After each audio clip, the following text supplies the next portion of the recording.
Hello दोस्तों, welcome to my YouTube channel. देखिए मेरे पास एक बुक है, क्या जीवन शैली के रोग, कारण एवं निवारण।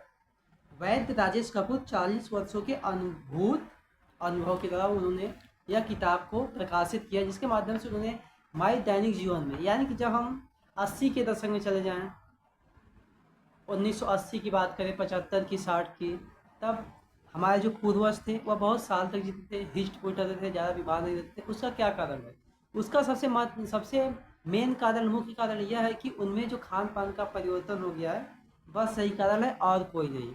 उनमें सब ज़्यादा है आजकल हृदय घात, यानी कि हार्ट अटैक की जो बीमारी उत्पन्न हो रही है।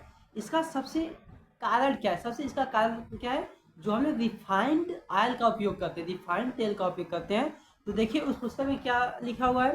पिछले कुछ दशकों में आधुनिक समाज में रिफाइंड तेल का भरपूर प्रयोग किया गया और इसे हृदय के लिए बहुत लाभदायक बताया गया। हमारे, यानी कि जब भारत अंग्रेजों के अधीन हुआ, तब से मान लीजिए रिफाइंड, तब से फैक्ट्रियाँ स्टार्ट हो गई, आधुनिकीकरण स्टार्ट हो गया। तो उन्होंने उन लोगों को तो सारी चीज़ पता नहीं था, भारत के संस्कृति बारे में, भारत क्या है क्या नहीं, इसका ज्ञान का लेवल कहाँ तक है। बस वो लोग भारत को एक मूर्ख समझते थे, और इसीलिए, और वास्तव में माने तो उस समय के जो भारत के लोग थे वह मूर्ख थे। उनके पास कोई ज़्यादा आर्किटेक्चर मतलब थी, लेकिन उनके पास जो अपनी शक्तियाँ थी पुरानी, उसको वो लोग खो दिए थे। इसलिए भारत क्या हो गया? अंग्रेजों के अधीन हो गया। तो हमारे अपने एक कॉन्सेप्ट बनाते हैं। हमारा कॉन्सेप्ट यह कह रहा है कि हम लोग रिफाइंड ऑयल का जो प्रयोग करते हैं वह हमारे हृदय घात के लिए नुकसानदायक क्यों है? अब क्यों है? अब बहुत लाभदायक बताया गया कंपनियों के द्वारा, जिसके कारण हमारे टीवी पर प्रचार शो वगैरह भी आता है।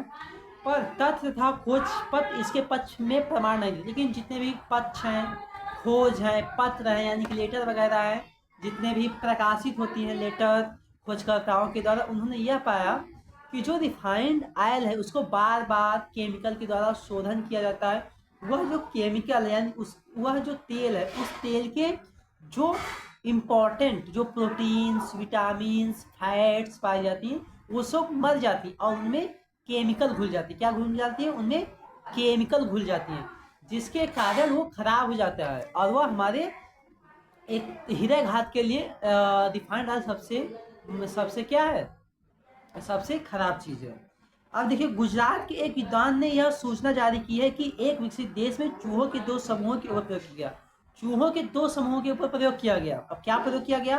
3 मास में रिफाइंड तेल खाने वाले 100 में से 90 चूहे कैंसर के कारण मर गए। यानी कि एक प्रयोग किया गया, इसमें 100 चूहों के ऊपर यह प्रयोग किया गया, उनको रिफाइंड ऑयल, रिफाइंड तेल खिलाया गया, तो उनमें से सिर्फ एक चूहा बचा, और बाकी चूहे, 99 चूहे कैंसर के कारण उनकी मृत्यु हो गई। सोचिए, जब चूहों की यह हाल हो रही है, तो मनुष्यों की क्या गया? इसी कारण हमारे दैनिक जीवन में जितने भी संसाधनें बढ़ती जा रही हैं, उतने ही आदमी जो है वह सुखवार होता चला जा रहा है। वह काम कम करना चाहता है और एक्सरसाइज कम करना चाहता है, अपने डाइट पर ध्यान नहीं देता, इसलिए आदमी क्या पड़ जाता है? बीमार पड़ जाता है।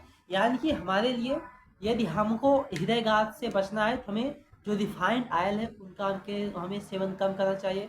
हमें ऑर्गेनिक चीज़ों का इस्तेमाल करना चाहिए, और जितने भी घरेलू चीज़ों का उपयोग करना चाहिए, और देसी चीज़ों का उपयोग करना चाहिए, तब हमारा स्वास्थ्य सही रहेगा।